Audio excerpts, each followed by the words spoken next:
Sa Barayan, ito yung aparato mo, 3,000 watts. So mag-test tayo ng load, no? Sa ngayon ay 00. Yan, kulay dilaw, no? Barena. Okay, test tayo ng Barena, no? Pakita ko sa iyo. So nag 250 to 150, no? Yan. Then ito namang heat gun natin, no? So medyo nalobat na nga itong battery ko dahil umulan ngayon, sir, no? Yan.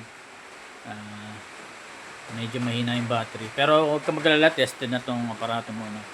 So ito, heat gun naman. Okay, lagay tayo ng heat gun. So tingnan natin yung mismong power nya, no? Kung ano yung nakikita dyan. Okay. So yan, 700 watts, no? So kapag tinodo ko, yan, hanggang 1,500 pa, no? So pasip ko sa ito today, no? Then babalutin ko muna. Okay. So konting tutorial tayo, no, sir.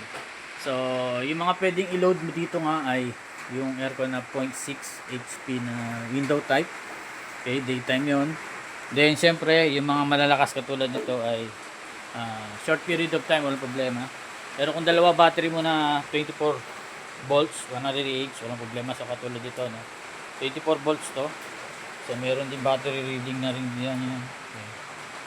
So kailangan 24 volts ang battery, hanggang dalawa, hanggang tatlo. Better bilhin mo nga is 300 Ah na 24 kung may makikita ka, no. Then dalawang solar panel lang kailangan mo rito, 600 watts. Okay. Maximum of 720 watts each or lower, no. Pwedeng 650, no, 620, no. Then ayan, dalawa yung breaker, no. Tested na tong isang breaker natin. Okay. Ito, nakasingle lang tayo ng solar panel dyan. Then ayan, lakas nga ng ulan, no, naririnig mo. So harvest ko dito is 28 watts, isa lang solar panel ko. Okay. Then nakaset na rin to sa LiPo 4. Okay. Kailangan ng pipindutin dito, no. LO8, yan, ibig sabihin ay 24 volt system yan. Kailangan nang gagalawin dyan. Then HBD. So HBD, high voltage disconnect. Then low voltage disconnect. Ito, nakaset na rin yan, no. 23 low bat. Then ang reconnection niya is yan, 3 plus 23 is 26 ang reconnection. Ilaw uli LED red, magkakaroon ka rin ng kuryente dyan. So inverter good, magana. Okay. So kapag naka-off yan, ibig sabihin naka-automatic yan, naka-link dun sa LVD. Pag pinower mo yan ay naka-bypass ka, no? So pwede mo na chat or video call sa mga concern. Then dito nga, pwede kang mag-start na isang battery na 100 Ah, no? Kung dalawa solar panel mo, isang 100 Ah na battery ay madali lang ma-full charge. Kaya meron tong HBD para huminto yung pag-charging mo tuwing ma-full charge ang battery, no? Para hindi mag-high voltage at gumana tong inverter mo ng tuloy-tuloy. So ang disconnect nito, pag umabot ng 27.4 ang voltage, full charge na yung battery mo yan, no? So magka-cut off, mawawala LED red, mawawala yung solar, mawawala yung harvest, magsi-zero. Then ang reconnection niya is 26, around 26.4, around 80% yon, mag-on uli yung solar panel mo, then mag-harvest uli yun. So ganun lang naman, no? So breaker ng AC out. Ayan, ito yung mismong outlet mo. May sariling ano yan, tawag yan, breaker, no. Then lagyan natin ng electric fan. Siyempre pwede ka mag TV electric fan dito, no, dahil maliliit na load na lang to. Okay.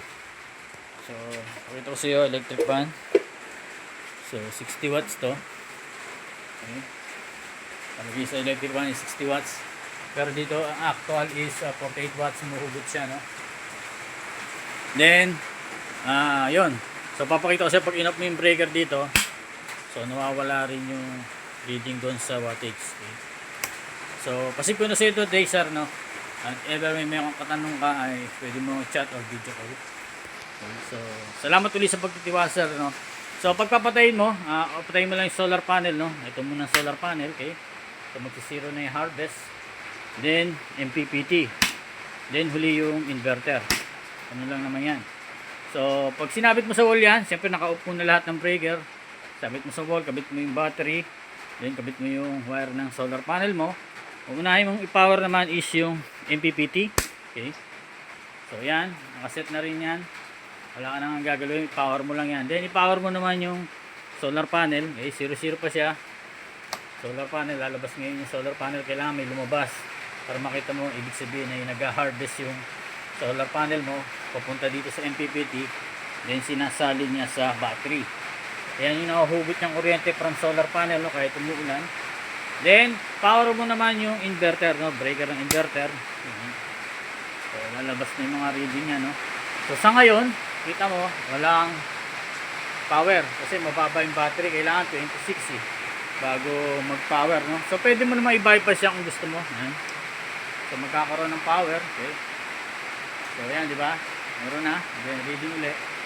Ngayon kung gusto mo i-link na dito yan, patay mo ulit. I-link mo sa LVD, no, low voltage disconnect.